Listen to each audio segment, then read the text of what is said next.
আজকে আমি আপনাদের সঙ্গে শেয়ার করব দারুণ স্বাদের একটি মিষ্টি রেসিপি। আর এই মিষ্টি হচ্ছে ক্ষীরে ভরা মালাই টোস্ট মিষ্টি, যা একবার খাইলে বারবার খেতে মন চাইবে।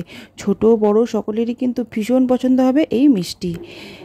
আর তৈরি করতে কোনো ঝামেলা নেই, খুব সহজেই ঝটপট কিন্তু এই মিষ্টি বাড়িতে তৈরি করা যায়। চলুন তাহলে এই দারুণ স্বাদের মিষ্টির রেসিপিটি শুরু করি। তার আগে হ্যালো এভরিওয়ান, কেমন আছেন আপনারা সবাই? আশা করছি সবাই ভালো আছেন, সুস্থ আছেন। চলে আসলাম আরেকটি নতুন রেসিপি নিয়ে আপনাদের কাছে। চলুন তাহলে আজকের এই মিষ্টি রেসিপিটি শুরু করি। এখানে কিন্তু আমি 10 টাকা দামের একটা পাউরুটি নিয়েছি। এই পাউরুটিটাকে এবার আমি সাইডে যে মোটা অংশটা থাকে সেটা একটি চাকু দিয়ে খুব ভালোভাবে কেটে নেব। সাইডের এই মোটা অংশটা থাকলে কিন্তু ভালো লাগবে না মিষ্টিটা খেতে, তাই এই মোটা অংশটাকে আমি কেটে বাদ দিয়ে দিচ্ছি। তো এই মোটা অংশটা কিন্তু আমি ফেলে দেব না, এটা দিয়ে আমি কিছু একটা বানিয়ে নেব।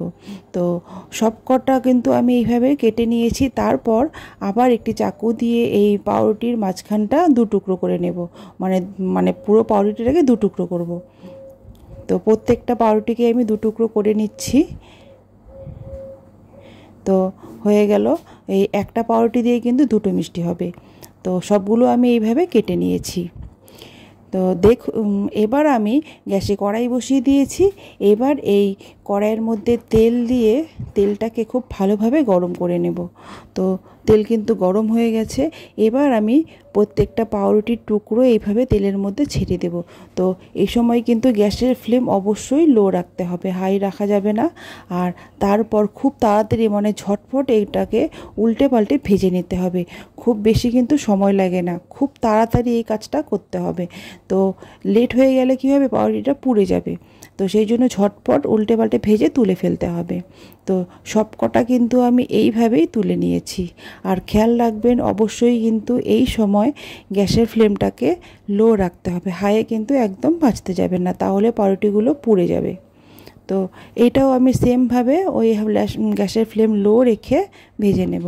তো ভেজে তুলে নিলাম, সবগুলো তা এইভাবে ভেজে নিয়েছি।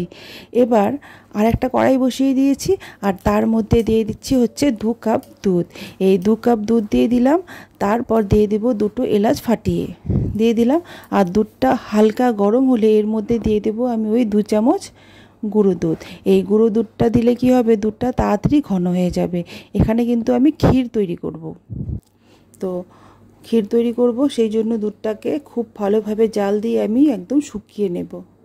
তো এইভাবে নাড়াচাড়া করতে করতে দুধটা কিন্তু অনেকটা শুকিয়ে যাবে। আর যেহেতু গুঁড়ো দুধ দিয়েছি তাই খুব তাড়াতাড়ি ঘন হয়ে যাবে। দেখুন এখনই কিন্তু অনেকটা ঘন হয়ে গেছে। এবার এর মধ্যে আমি দিয়ে দেব 2 চামচ চিনি। তো এখানে কিন্তু খুব বেশি চিনির প্রয়োজন নেই, ওই 2 চামচ চিনি দিলেই হয়ে যাবে। তো এখনই কিন্তু অনেকটা ঘন হয়ে গেছে। আর কিছুক্ষণ নাড়াচাড়া করে আমি নামিয়ে নেব। দেখুন হয়ে গেছে। এটাকে কিন্তু আর বেশি শুকাবো না, কারণ পরে ঠান্ডা হলে আরও শুকিয়ে যাবে। তো এবার এটাকে এভাবে নামিয়ে নিয়েছি ক্ষীরটাকে। আর এবার তৈরি করব শিরা। তার জন্য গ্যাসে আরেকটি পাত্র বসিয়ে দিয়েছি। তার মধ্যে দিয়ে দিলাম 1/2 কাপ চিনি আর 1/2 কাপ জল। এটাকে আমি হাই হিটে চিনিটাকে গলিয়ে আর শিরাটাকে ফুটিয়ে নেব। তো হাই হিটে আমি কিন্তু এটাকে চিনিটাকে গলাচ্ছি। এটা এবার ফুটে আসবে।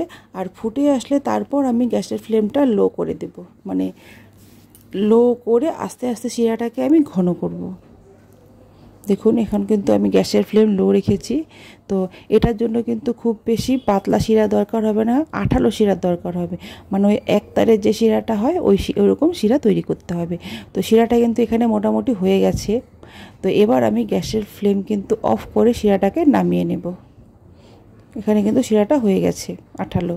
এবার এটাকে গ্যাসের ফ্লেম অফ করে দেব। আমি গ্যাসের ফ্লেম আমি অফ করে দিলাম। এবার নামিয়ে নিয়েছি। তারপর প্রত্যেকটা টোস্ট মানে পাউরুটির যে টুকরোগুলো আছে সেইগুলো এই শিরার মধ্যে দিতে হবে।